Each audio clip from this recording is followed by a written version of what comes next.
I was molested, okay, but not physically, okay, emotionally, okay, hindi sexually, okay. Ang nangyari is there is one encounter sa kitchen. Inilagay niya sa mainit na tubig yung newspaper and then they throw it to me. Tumama dito sa kamay ko yung hot water. Tapos sinasabi mo sa sarili mo, this will never happen again. I will climb up the career ladder. I will become a chef one day and I will not do this to other people like me.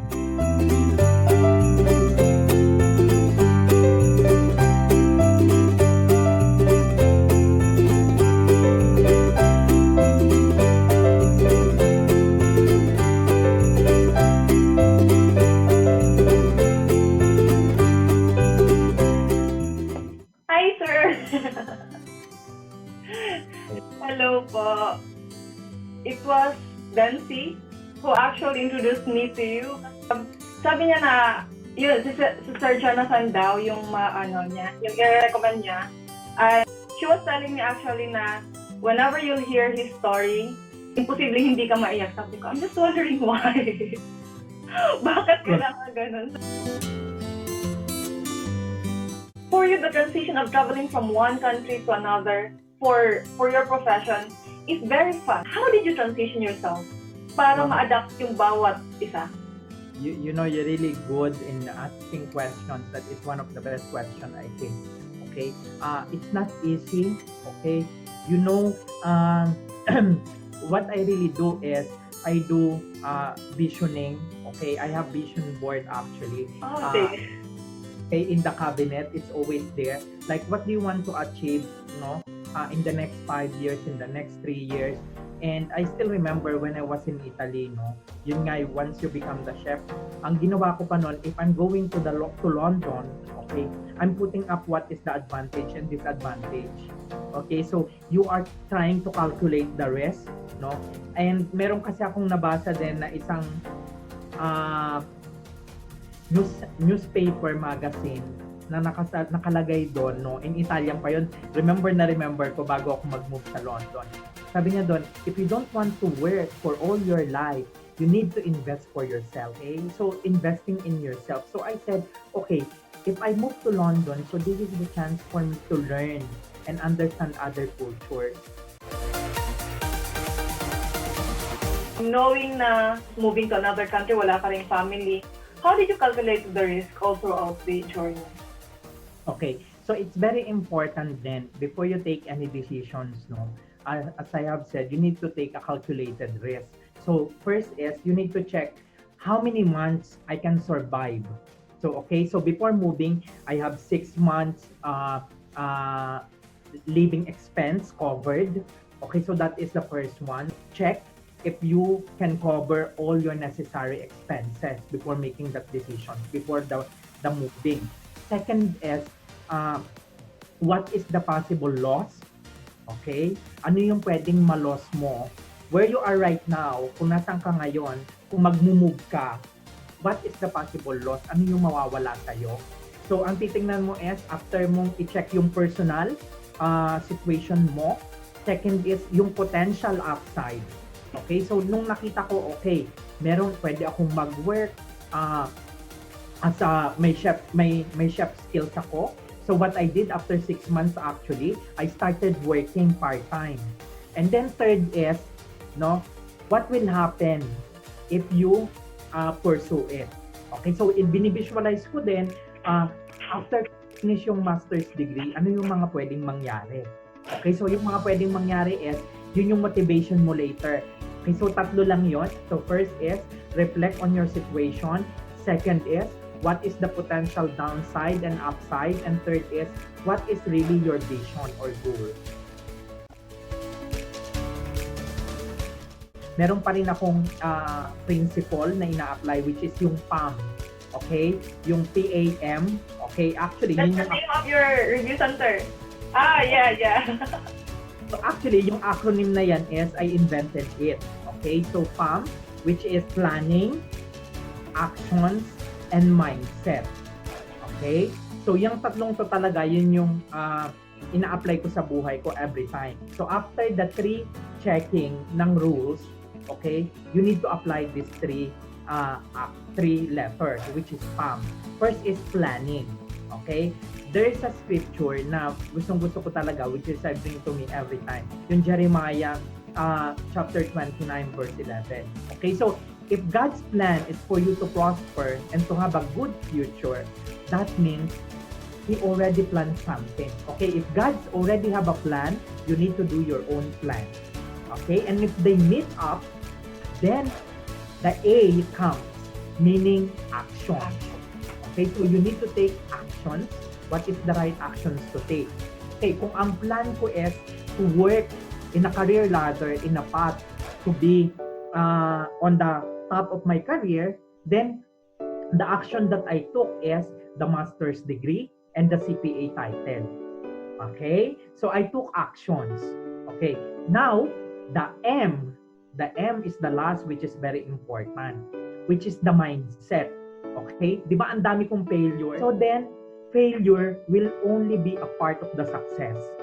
Okay? So the mindset should be a growth mindset. Whatever comes on the way, take it as a step to your success. Even if you fail, that's okay. That's okay. That's the way to go. Okay. Do you consider yourself already successful right now? Okay, that's a good question. Okay. Actually, success is the way you define it. Okay? So meaning, I can define my own success, you can define your own success in your own way. Okay? For me, I have a different definition. Okay? The success for me actually is yung pagiging father to my kids, yung pagiging loving husband to my wife, yung pagiging best online CPA teacher, best online vlogger, best online entrepreneur. If I will be there, then that will be success. Okay? But, okay, yung having a quality time with your family, okay, having quality time with your family, everything is covered. That means you don't have any financial issues, you don't have any financial worries, that if something happens tomorrow, you won't be able to survive. That is already a success. Second is, if you are making an impact to the world, okay, if someone is trying to achieve their dreams and they become or they achieve their dreams, then that could be a success. So my success will be based on the impact I'm making on the world. Okay, so for me, if you will ask, yes, I'm successful in my own way. For you considering yourself na you are already a successful person as per like your own definition, what are your success habits? Okay, I have a morning routine. Okay, so this is what I do actually. So I woke up really early, like around 4:30 to 5 o'clock in the morning. Okay, so what I do is I win the morning. Okay, so that means you do first. Okay, I will sit down and meditate and pray. Okay, so I'm doing my meditation and praying. Okay, that is 5 o'clock to 5:30, and then after that I will do my brewed coffee and exercise 30 minutes, walk in the park for 30 minutes. So by 6 o'clock I will come back, take a shower, and then read book. Okay, I will read a book. Okay, so I read a book once a week. Okay, so in a year I read 52 books. Okay, so read a book, and then after that I will cook for breakfast for my kids. Okay, so I will be able to finish it by 6:30 or to 7, and then I will start working. Okay, so I will start working 7 to 8. I will do the most important task of the day. Okay, so I have a checklist. Okay, like here. Okay, this is my checklist actually. Okay, and then I do the calendar as well. So I write here actually interview with you. Okay, so it's here. I will get it. So in the morning, I will go and check my checklist and then eat it. Okay, eat that frog like Brian Tracy is saying. Okay, so 7 to 8, I already done the most important task of the day, like what we are doing right now. Since the whole day, today is holiday, I will spend quality time with winning the morning. Okay? And that is, simple lang, tatlo lang. First is yung meditation and prayer. Second is yung exercise. And then, reading books. No? And then, eat the frog, yung most important task. And then, visualize the day as well. So, you make your own schedule. Like what I do, I make my schedule. Ang dami-dami kong, like for example, for tomorrow, there are so many things na nakaset. Okay? So, I have also an alarm. I put an alarm on my schedule so I will not forget it. So, yan yung mga success principles or habits that I do. I will give you 3. Okay? First is, unlearn what you have already learned. Okay? And then, try to learn again. Okay? Because you know why? Most of professionals, no, once you have a title, okay, you become a certified public accountant, you become a CMA, you become an MBA, you become so accomplished that you are forgetting that there are some other parts or areas of your life that you need to learn. Okay? So, parang nandudong ka na sa taas and you think there is nothing to learn anymore. Okay? Yung professionals, ganyan yan. I know, kasi I've been there. And then what will happen? You will stuck on that. And you will not try to learn again. Unlearn what you have learned to learn again. Okay? So that means life is a continuous learning. You really need to learn.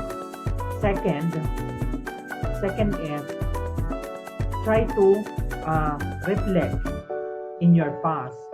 Okay? And if this past, maybe you can maximize anything from your past that you can apply now. Okay? Maybe let's give an example from you. Now you are starting a blog or a startup company, right? Okay, so that means you have something in that past that triggers why you want to be successful right now, right? Why you are doing this startup, why you are doing this interview, because there is something in the past that connected with it.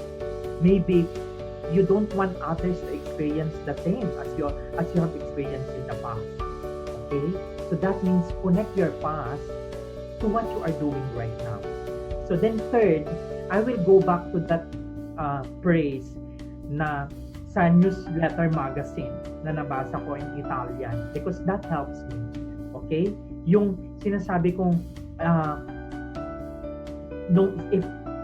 si non vuoi lavorare per tutta la vita, deve investere in tuo stesso. So that means if you don't want to work for the whole life, no? Kung ayaw mo talaga magtrabaho for your whole life, then invest on yourself and find your passion and monetize this passion. Okay? Kasi yung professionals, there will come at a time na mapapagod ka dun sa ginagawa mo. Okay? If you are working right now in your company and you are happy, then congratulations. But one day, you will retire. Okay? You will want to do something else. Like what you are doing right now, right? Kasi probably, okay, I'm already happy on this area of my life. Masayang-masaya na ako dito sa ginagawa ko. But this area of my life, I think I can still do something. Okay? And before you do that, you need to invest on yourself. Okay? You invest for so many things. You invest on your camera, you invest on your place where you do this blog. You invest on so many things. But don't forget always to invest on yourself and take care of yourself. Because parang ganun din ako. Parang lagi akong may hinahabol na, okay, I need to do this, I need to do that. Kasi this, I'm doing it for others. No? But you are forgetting to serve also for yourself. Okay? And you are trying to get likes. Many likes on Facebook every time you post. Ganun ako. Okay? Garangan, maraming views, maraming likes, maraming followers. But see, I realize, before you do that, okay, try to like yourself first. Yung sarili mo munang i-like mo so that others can like you too. Because right now, everybody is in vain because of COVID. Like, ang dami nating plans, ang dami nating nakalatag for this year supposed to be, but with COVID coming into the scene, parang okay, kaliwaliwal. Nawala siya lahat. How did you keep yourself on track with your goal? I will be honest with you. Okay? Kasi if it looks like everything is perfect for me at the moment, then people will not believe, okay? The truth is, it's not perfect, okay? Yung Center for Professional Advancement Review Middle East suffered. We took the location, okay? A new location, and we renovated it, and we used the place for 3 months only. And for the rest of the year, we have a check issued. Okay? We issued a check for the rent. Okay? So that means, if hindi namin ginagamit yung place for the physical review, we need to pay. Or else the check will bounce and one of the co-founders or managing partners will go to jail. Right? Kasi of the bounce check. Okay? So it's not always very nice. Okay? There's always this part na, okay, he really looks perfect, okay, but it's not. Okay, I'm also suffering during this pandemic. Okay, now for me, okay, what we really did is try to innovate. Okay, try to look at ways on how this pandemic can be a source of new income. Okay, so ang ginawa namin, some of the courses, we put it online. Okay, so yung CMA, we put it online. So kahit papano, meron konting estudyante na tumutulong para mapunan yung rental checks. Alam mo yung ganon? Or hindi man mabuo, at least merong something. Alam mo yung ganon? Pero mahirap pa rin yung sitwasyon, I will tell you. And of course, no, hindi talaga ganun kadali yung sitwasyon. Okay, that is one, to be innovative during this pandemic. Okay, kailangan mong mag-isip kasi kung hindi, it will collapse. Everything in front of you will collapse. Okay? Second is, there is a social distancing, right? Social distancing, and probably you are always on quarantine. Okay?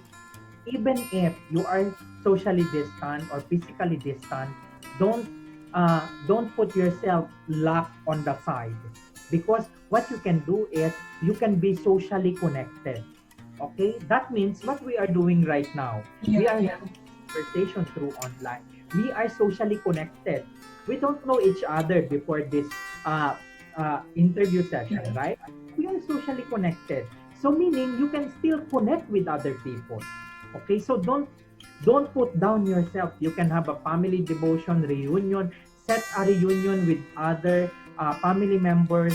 See, like what I did, I gathered 7 speakers for embracing the new normal, and we are able to gather students or OFWs to watch the embracing the new normal event. So you do something else from what you are doing right now.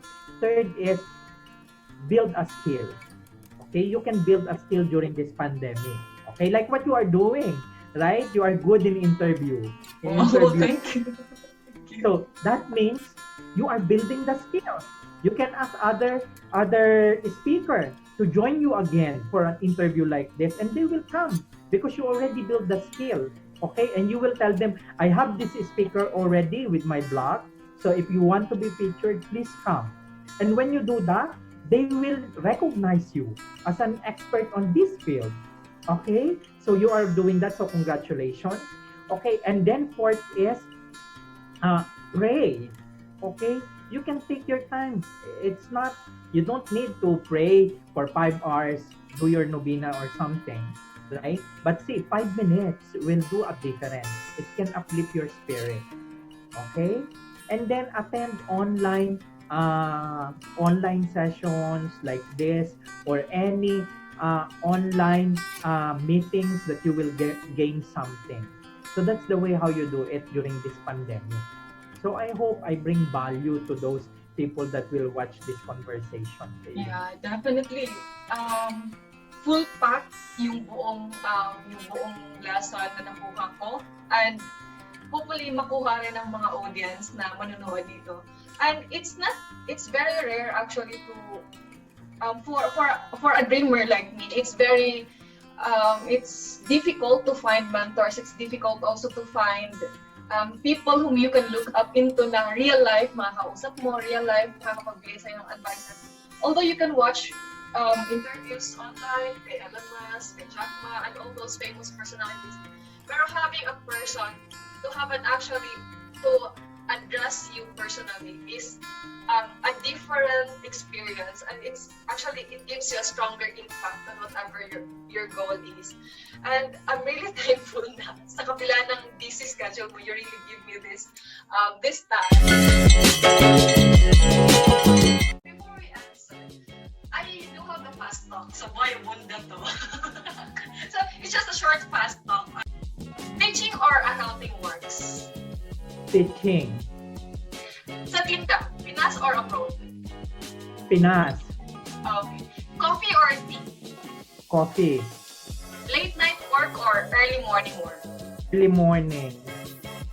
Resiliency or preparedness? Preparedness. Saving or wise spending? Saving. Traveling or staycation? Traveling. Jack Ma or Elon Musk? Jack Ma. Lisa or Tony Robbins? Lisa. Okay. That's it. But Lisa really makes a difference. But most of Tony Robbins' books, I read most of them.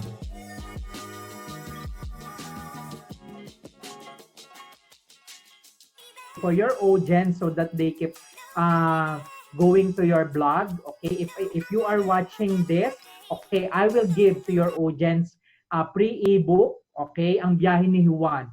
What you just need to do is go to my PAM Academy page, okay? Like the page and message me there. I will give you the book. Okay, this is a digital ebook. Okay? So from the meaning of success, okay? Success is the way you define it. The career you choose is the path that you take and reflect. That there is no second chance if you don't take the risk.